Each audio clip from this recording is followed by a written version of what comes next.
Kembali tim Cimat punya cerita dengan judul Petaka Saat Menolak Mengorbankan Anak Sebagai Tumbal Pesugihan. Pembawa cerita Ki Banu Asmoro.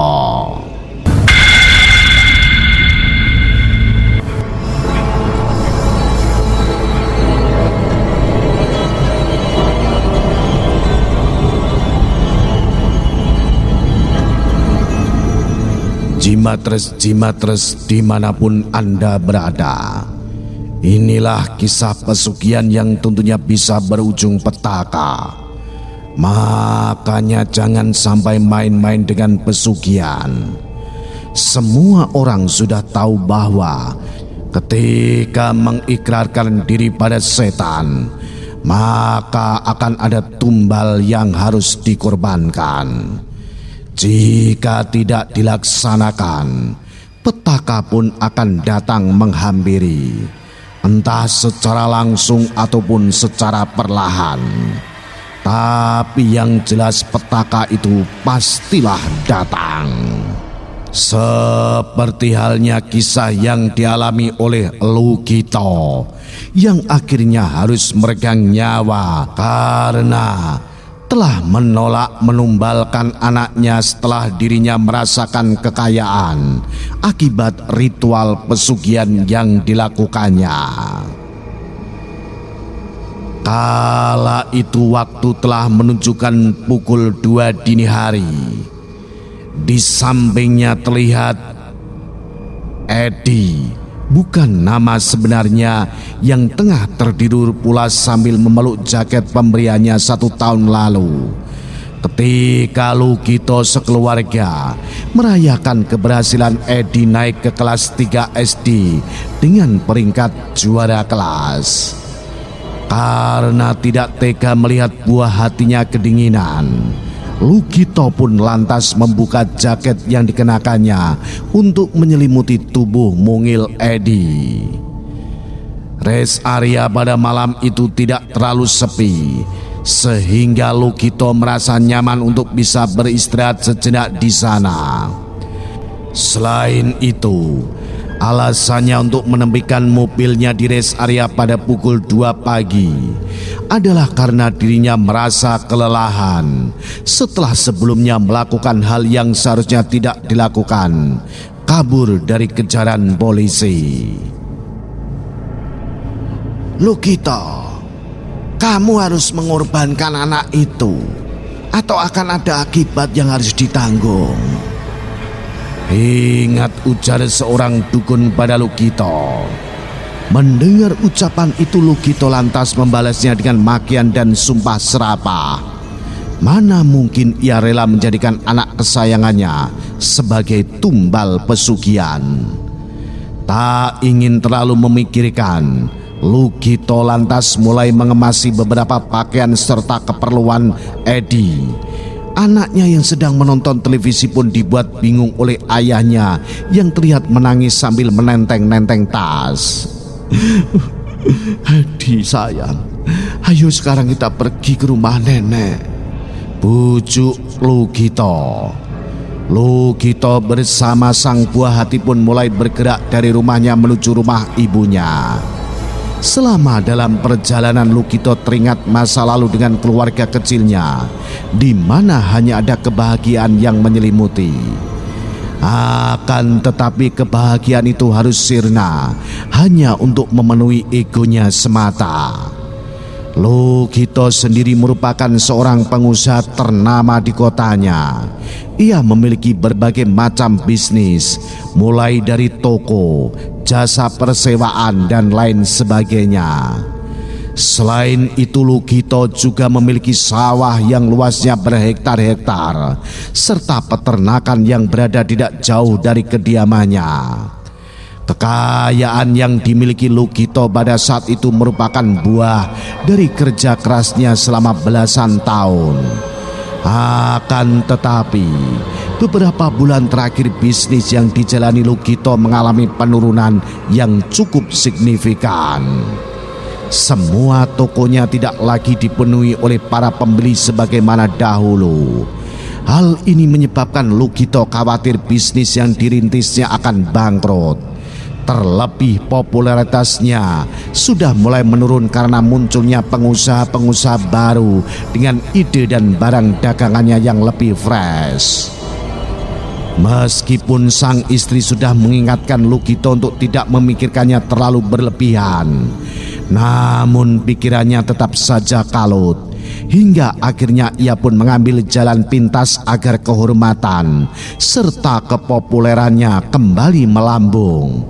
Ia kemudian menemui seorang dukun yang ternama di kotanya. Mbah Dukun sendiri dikenal sebagai dukun sakti mandraguna yang dapat mengabulkan semua permintaan dari para pelanggannya.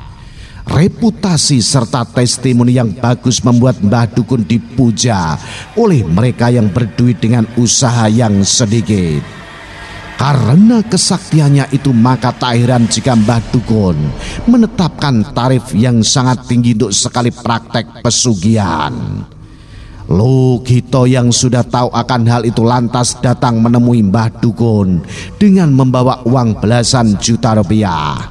Permintaan Lugito pada Mbah Dukun sederhana. Bisnisnya bisa makmur seperti dulu sehingga terhindar dari kebangkrutan. Setelah semua persiapan selesai, ritual pesugihan pun dilakukan. Setelah selesai, Mbah Dukun lantas berucap bahwa Lugito dengan bisnisnya akan kembali ke puncak. Dalam 4 hari kamu akan kembali menjadi orang nomor 1 di desamu. Sebagaimana ucapan dari Mbah Dukun, Lugito akhirnya berhasil terhindar dari kebangkrutan. Tiap harinya tokonya penuh sesak oleh para pelanggan. Bahkan dalam sebulan, ia berhasil meraih pendapatan yang tidak bisa dicapai sebelumnya. Tentu saja hal ini membuat Lugito senang bukan kepalang. Sayangnya, ia lupa bahwa terdapat syarat yang harus dilakukan untuk dapat mencapai ke titik tersebut. Jika syarat tersebut tidak terpenuhi, maka kesuksesannya pun akan berakhir dengan singkat. Mbah Dukun yang telah mengetahui kelancaran bisnis Lugito kemudian mengingatkan Lugito akan syarat yang harus dipenuhi. Akan tetapi, ucapannya malah dibalas dengan cacian serta sumpah serapah dari Lugito. Kamu jangan main-main Lugito. Dia sudah memenuhi permintaan kamu. Sekarang kamu harus membalasnya atau sesuatu yang buruk bisa menimpamu. Ucap Mbah Dukun mengingatkan.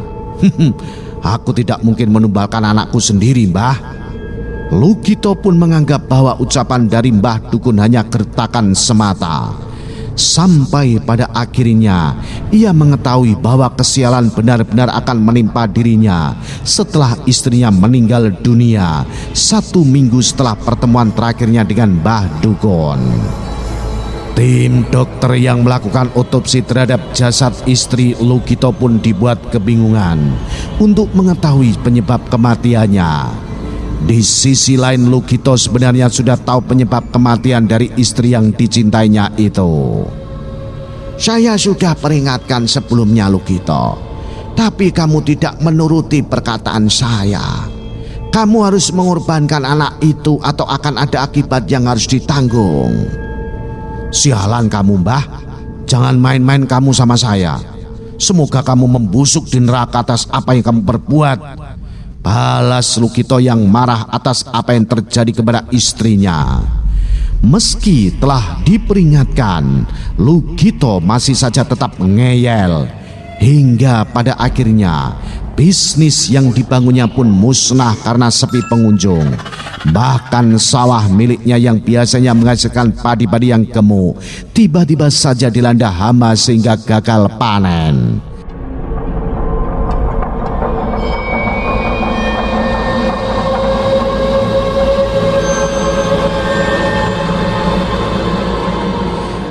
Rasa frustasi dari Lukito semakin menjadi ketika salah seorang kepercayaannya memberi kabar bahwa dirinya kini tengah diburu polisi. Saat itu pula Lukito memutuskan untuk kabur bersama dengan Edi anaknya. Dari semua hal itu, semua kejadian yang terjadi pada akhirnya membawa Lukito sampai ke titik di mana mobilnya hilang kendali dan menghantam pohon dengan kecepatan tinggi. Sehingga titik di mana ia sadar bahwa kematian adalah hal yang harus ditanggung ketika bermain-main dengan setan. Itulah Jimatres-Jimatres dimanapun, sedikit cerita mengenai pesugihan tentang tumbal yang dikurbankan. Makanya jangan sesekali mengorbankan hati nurani Anda, iman Anda, dan keluarga Anda untuk hanya kenikmatan sesaat duniawi saja. Salam Jimatres, salam satu misteri. Au.